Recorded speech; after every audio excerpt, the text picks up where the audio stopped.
So what's all the fuss about then? The Localism Bill, with more than 400 pages and over 200 clauses, represents the single most complicated piece of legislation that any government has attempted to take through Parliament in generations.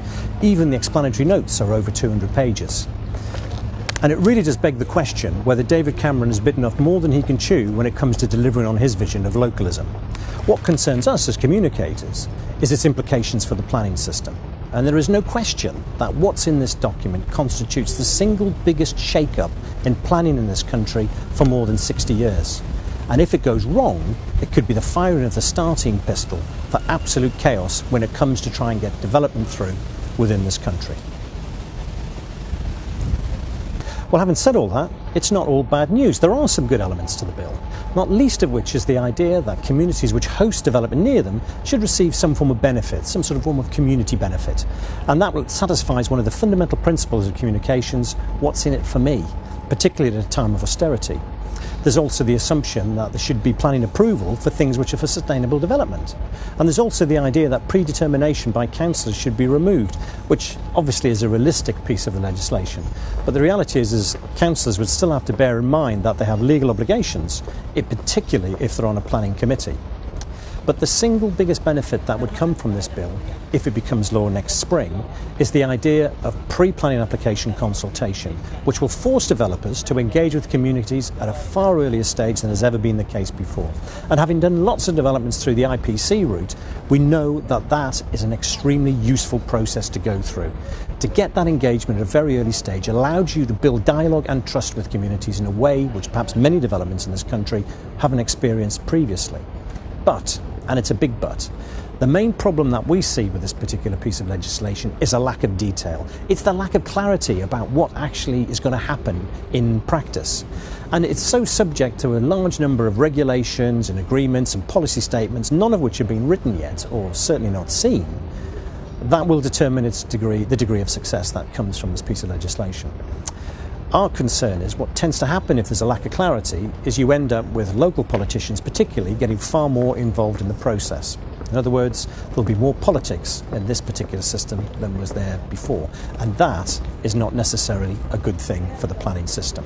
So with all this lack of certainty about the bill, we thought it was important to take a legal perspective, so who better to talk to than one of the UK's leading lawyers? Richard, if I can start by asking you, what's your first impression of the Localism Bill?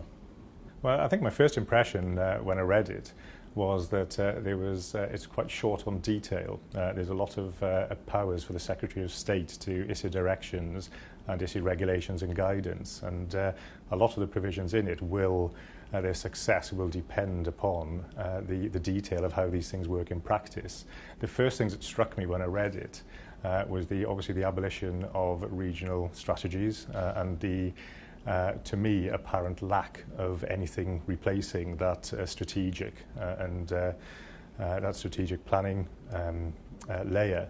Also, upon first reading, it did look as though it could be seen as a NIMBY's charter with a lot of ammunition for those who are objecting to development. Things like the Register of Community Assets, the ability to call for referenda, and of course the ability to proceed and bring forward a neighbourhood plan. But subsequent sort of debates and clarification, I do wonder whether actually they're quite as far-reaching in terms of preventing development as perhaps we initially thought. I suppose from the government's perspective, what they were trying to do was come up with a bill which made local people more involved in planning, but that development would still continue. Do you think this bill will get that balance right? Well, I think it's the key thing really is whether people will be incentivised to get involved. And I think that obviously the government do believe that by involving people in the development process, they will be more forthcoming and more happy to accept development in their area because it'll be more on their terms. Also, there are the financial incentives as well through the New Homes Bonus and a proportion of the SIL being able to be passed to the local community for their use. But I do wonder whether those incentives will actually undermine the deep-rooted sort of opposition that tends to arise locally to development, particularly major development and major housing schemes. Mm-hmm. Well, I suppose the £50 billion question is this Localism Bill going to make the planning system better or worse? Yeah, that is the $50 billion question. I think my personal view is that there's a danger that it is going to be worse, in that there will be more uncertainty, greater cost, and potentially more delay to development.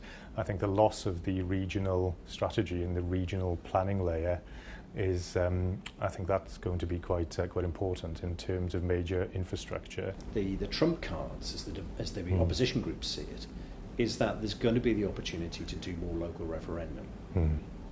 Now, do you think that local communities will get a benefit out of doing local referendums, or will it make that much difference? Will it really help them to oppose?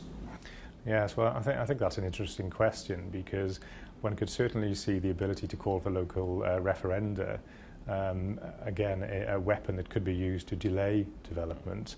I'm not sure if it could actually be used to actually thwart development in the long run. Yeah. And I think that, if you have a determined developer and a local authority who's supportive and there's a proposal in line with the local plan, I think it's going to be quite difficult, even with a referendum, with the power of holding a referendum.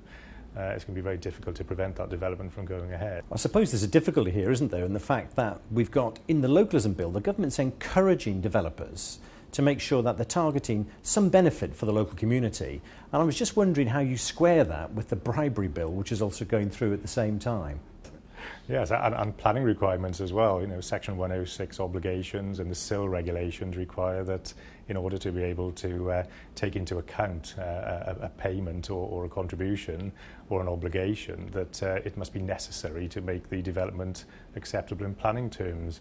So, where you may look at a local community's wish list, it might not fall all square with the actual legal requirements, because if a local authority does take those into account when deciding to grant permission, that permission is challengeable.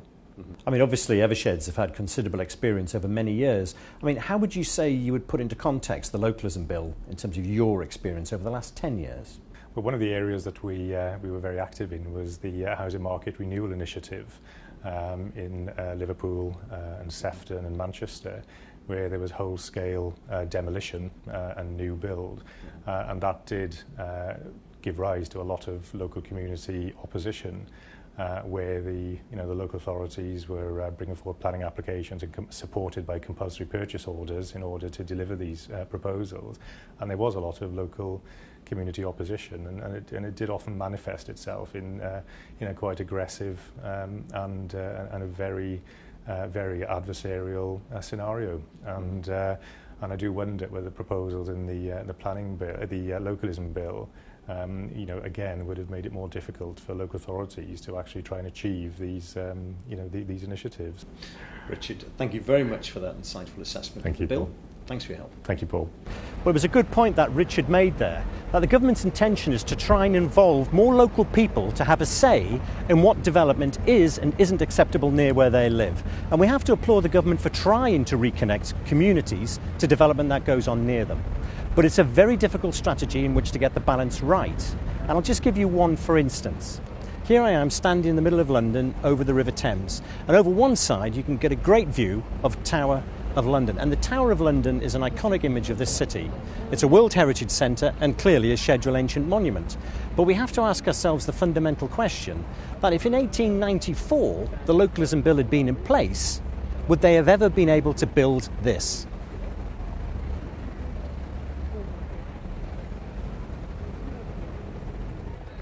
You see, the problem is, in my view, is that by involving local people in the planning decision-making process, or rather giving them the impression they're involved in the local planning process, there is much more likely that local communities will respond in an emotional manner. And from that point of view, they're much more likely to say no than yes, and think very short term. So under that scenario, this bridge would never have been built. Now, we're not arguing that we should try and avoid consultation with local people. In fact, the single most important element of the Localism Bill is its requirement for pre-planning application consultation, which we completely agree with. But it's a naive belief to think that planning officers and developers can have an adult conversation with communities when it comes to contentious development.